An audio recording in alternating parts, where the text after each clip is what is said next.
Hello friends. तो आज हम पढ़ेंगे भारतीय नागरिक सुरक्षा संहिता बिल 2023। तो ये इसने रिप्लेस किया है क्रिमिनल प्रोसीजर कोड 1973 को, जो प्रोवाइड करता था arrest, prosecution and bail under various acts of IPC 1860।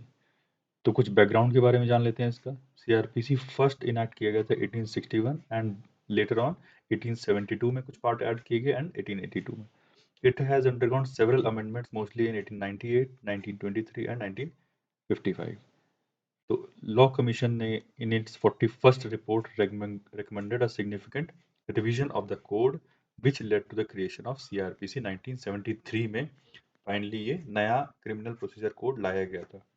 तो अभी जो नया लाया गया 2023 में भारतीय नागरिक सुरक्षा संहिता बिल 2023, इसमें क्या क्या प्रोविजंस ऐड किए गए हैं। सबसे पहला, डिटेंशन ऑफ अंडर ट्रायल्स।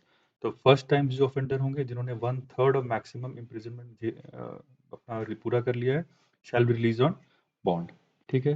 अगर कोई भी अक्यूज जिसने हाफ ऑफ मैक्सिमम पीरियड अपना पीरियड निकाल लिया है जेल में और किसी ऑफेंस के लिए, तो ही shall be release by the court on bail. Then ये डेथ लाइफ इम्प्रिजनमेंट के केस में नहीं होता है। And person against whom proceedings are pending in more than one offence, उनको बेल नहीं मिलेगी बॉन्ड पर। एंड मेडिकल एग्जामिनेशन, कोई भी पुलिस ऑफिसर रिक्वेस्ट कर सकते हैं medical examination of the accused, including उन केसेस के, रेप केसेस के भी इंक्लूडिंग। जैसे कि मेडिकल एग्जामिनेशन किसी भी केस में वो रिक्वेस्ट कर सकता है जो उनका पुलिस ऑफिसर है। Then forensic investigation, it mandates forensic investigation for offenses punishable with at least 7 years of imprisonment। उनके लिए फोरेंसिक इन्वेस्टिगेशन होना ही पड़ेगा जिसमें 7 साल की सजा मिली है। और अगर फैसिलिटी नहीं है किसी स्टेट में तो ये अनदर स्टेट में भी इस फैसिलिटी को यूज कर सकते हैं।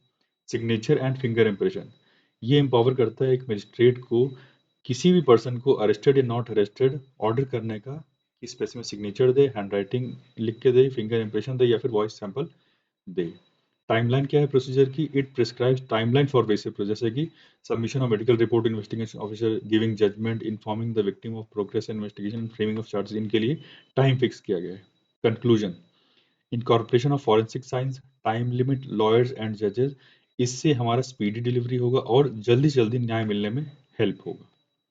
जैसे कि प्रधानमंत्री जी ने कहा है कि it will be a watershed moment in our history, इन तीनों कानूनों के आने से, जो हमने इंडिपेंडेंस के टाइम से हमारे कानून चल रहे थे, इनको बदल के नए कानून लाए हैं।